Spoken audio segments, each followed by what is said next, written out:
Now full disclosure, I haven't played either of these games, largely due to their inaccessibility, but they kept coming up when I was researching to the point where I felt like I would have been beating around a big gay bush if I missed them out. But like the previous section, I'm not going to discuss it too much since I mostly want to focus on the games which I've actually played, but I'll link some sources which I found useful when researching this duology. The main reason why these games are heralded for having such good representation is because of the relationship between Ike and Soren, and to a lesser extent Ranulf. The relationship between Ike and these characters is given a lot of attention in the main narrative, and for Soren especially it can easily be interpreted as romantic. And on top of this, the only paired ending options for Ike in Radiant Dawn are with these two characters, and this almost mirrors some of the more ambiguously phrased romantic endings in the modern games. As well as this, there is also the fact that aside from a scene at the end of Path of Radiance which is ignored at the start of Radiant Dawn, Ike gives very little attention to female characters who openly try and flirt with him. The reason why this version of queer representation is liked by some Fire Emblem fans is that it's not optional content and is a core part of the characterization of the main cast. Before Engage, the closest we had gotten to queer main characters is Edelgard's optional route in Free Houses, but other than this it has largely been side characters. So these two much earlier games stand out for how they handle this subtextual relationship. This is not the only reason why the games that take place in Tellius are seen as having good representation. There is Kaiser, who is one of the earliest gender-neutral Fire Emblem characters, which is reinforced by the neutral pronouns used for them in the mobile game. They are shown to have a strong affection for Ranulf as well. And there is also Heather, who is seen as the earliest canonically gay character in Fire Emblem. The duology also has a strong focus on going against discrimination as a theme, so acknowledging all of this, you can understand why overlooking the queerness of these games would have felt a bit criminal. Like many fans, Awakening was my formal introduction to Fire Emblem. As a game, I loved it. It blossomed my appreciation for the series and is why I'm invested in it today, but as a fag, not so much. This was a game that brought marriage, relationships, and breeding child soldiers to the forefront of Fire Emblem, and a casualty of that was the queer representation. Of course, there are fans who see certain characters as potentially queer, with pairings like male-male Crobin still having a following, but when looking just at Awakening, the game, it's a little more dire. Of course, there is the obvious with there being no same-gender romance options. Even though the gender difference between male and female Robin has very little bearing on the narrative, it still limits you from half the romance options in the game. As a baby gay playing Awakening, it felt a little hostile, but I guess it's just a sign of the time it released, so I chose Cordelia to be my beard and I fathered Severa and Morgan in a passionless marriage. But it's not just the lack of romance options that alienated queer Fire Emblem fans, but also the treatment of queerness in the narrative. There is a DLC called Harvest Scramble which I've never played, but apparently has some queerbaity content, especially surrounding characters like Sumia and Sully. But at the same time, there are multiple instances where queerness is made the butt of the joke, like the support between female Robin and Flavia. And another thing which people see as related to the antithesis of queerness in Awakening, but is actually related to the Radiant duology, is Priam. He is an additional character from a bonus level who is hinted to have some relation to Ike, or at least a resemblance. There are debates around whether he is actually a descendant of Ike or not, but a lot of people see Priam as evidence of Ike's straightness. I mean, you can take it or leave it, but I don't really agree with seeing one obscure character from Awakening as disproving games worth of subtext for a duology that preceded it by more than half a decade. But if you subscribe to this, then power to you.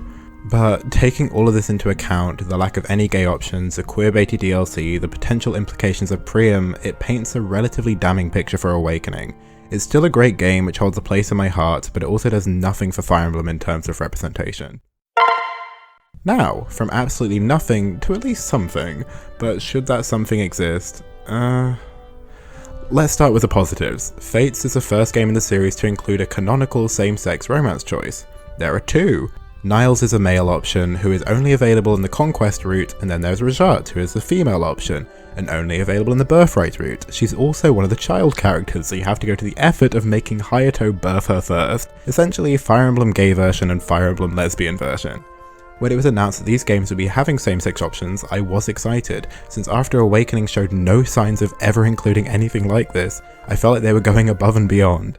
But looking back at it, it really is the bare minimum, and the choice for Niles and Rajat to be the only same-sex options is questionable.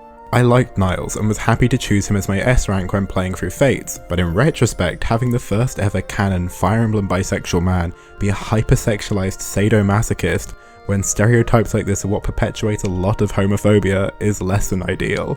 And having Rajat be creepy and obsessive also isn't a great look for the first sapphic romance option either. While both of these characters have their fans, and I still have a soft spot for Niles, what they represent is pretty disliked. and it starts a trend of some characters being chosen to be same-sex love interests for the main character, but having almost identical support conversations compared to a hetero version of the support.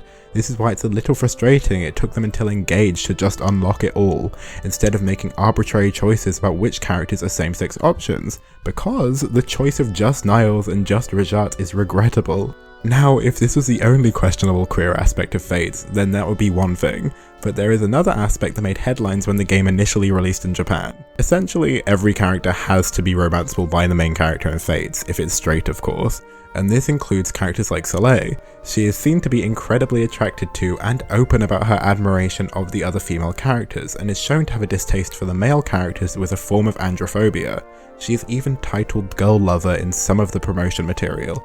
But of course, she has to be a romance option for the male main character. Of course, not any female characters, that would be ridiculous. So, how do they achieve this? In the Japanese release, male Corin puts a magic powder in Soleil's drink that lets her see Corin as a woman, and he uses this to build a connection with her. By the time they make it to S rank, she loves him as a man, and they get married, and she essentially renounces attraction to anyone else. This is obviously interpreted by many fans as non-consensual drugging and a form of conversion therapy. While there is a little more nuance to this, with an article going in-depth translating all of her support conversations, this interpretation caught on like wildfire, to the point where Nintendo had to make a statement saying they were taking the conversion therapy out of the game upon localization. But even with this, Fates is now stained with the reputation of the game with the questionable gay characters and the conversion therapy drugging. And it's also worth noting that there is a character Forrest who is presented as a male character with a taste for feminine clothing. There is a debate around whether this is hinting that they could be a trans woman or trans femme, and a similar debate has resurfaced with Rosado and Engage. Some say these characters are clearly hinted at being trans women based on some of their narrative theming and their designs, while others call the assumption regressive, and this only makes assumptions that men cannot have feminine tastes without being secretly trans. This isn't as controversial as say the Soleil situation, but it's cause for some contention with the fans and is definitely worth mentioning. So while the Fates games technically have more canon representation than the Radiance games, which are mainly subtext, you can see why the representation in this game is really not that well regarded. While it was definitely Nintendo making a step with what they will allow, most players agree that this step was definitely in the wrong direction.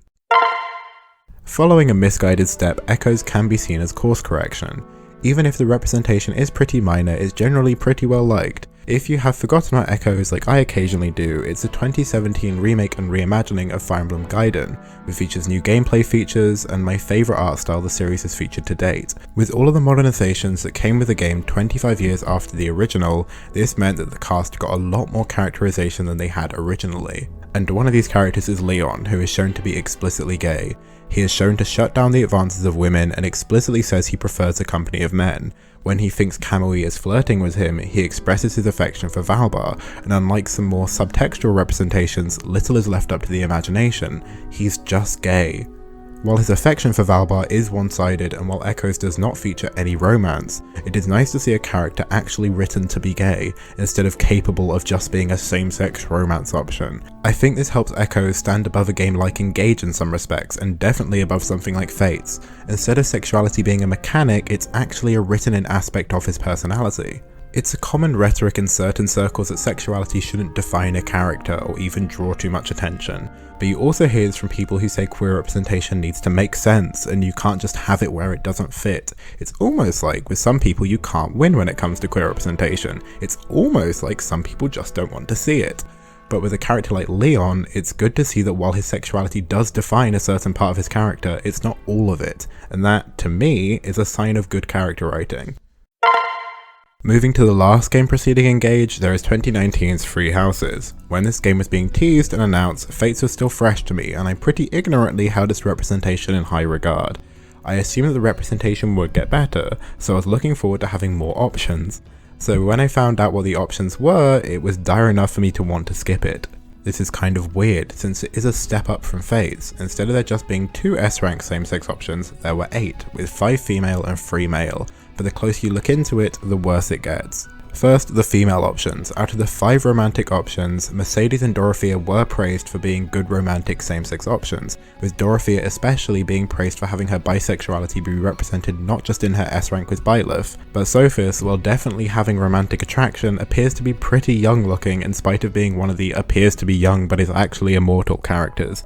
and some players found this off-putting, but some others didn't. Then with Rhea, it's romantic, but her weird relationship with Byleth and essentially having more of a familial connection made it kind of weird. And while Edelgard was praised as being a same-sex main character option, some fans complained about the language in her S rank being a little too ambiguous, and not as explicitly romantic as fans would have liked. If we're going with my engaged tier ranking from earlier, it would definitely be somewhere between romantic coded and likely romantic. But the male options also gained quite a bit of attention. Linhardt is a good S rank and explicitly states his romantic attraction, but then there are the other two options. Both Gilbert and Alois's S ranks are explicitly platonic, leaving Linhardt as the only male same-sex option at launch. This of course gained a lot of negative traction, and I think it's deserved, mainly because teasing players with a choice of more options, just for 2/3 of them to actually not be romantic at all, sucks. But don't worry, this was fixed. Kind of. With DLC. Paid DLC. Both Yuri and Jeritza were added as extra male same-sex options, and they are liked by fans, with Yuri's route especially being well regarded. However, does it not feel like a bit of a slap in the face to want more than the bare minimum representation and being told you have to pay a premium for it? Tell me, young man, have you ever heard the term gay for pay? So yes, at the time of release, mechanically, Free Houses gave you the most same-sex options, but if you compare this to the Radiance games having a great subtextual approach to representation, or even Leon in Echoes just being gay without feeling like he's filling out a quota, then consider the mixed bag of female options and how 2/3 of the actually romantic male options are hidden behind a paywall, you can understand why some Fire Emblem fans were less than pleased with Free Houses. After exploring the games that precede Engage, I think we can clearly assess what it did well and what it didn't. It improves upon Fates and Free Houses by ridding the franchise of arbitrarily chosen queer options, and after doing this I think it would be hard for them to go back, and that's progress. But you could argue that it should include more representations of queerness outside of romance, with characters like Leon, or potential queerness included in the main plot, like the relationship between Ike and Soren. However, I can't help but feel like Engage wasn't the game for that. While Alear has the option to romance a character in Engage, it feels less like a feature and more like honouring series tradition.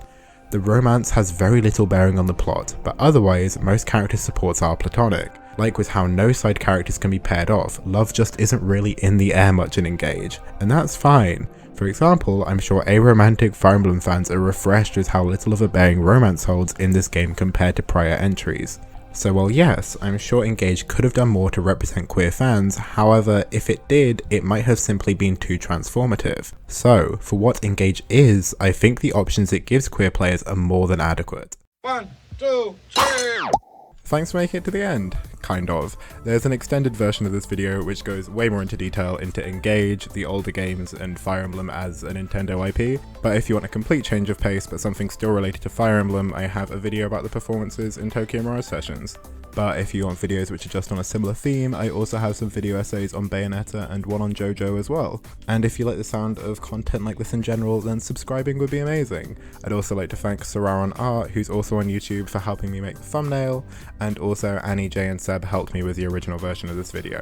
If you've watched the original, sorry this is repeated content, but I've got a massive project on Kid Icarus Uprising which is coming out in July, so look forward to that.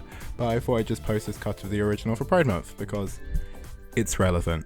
But yeah, no, so look forward to that, and thanks for watching.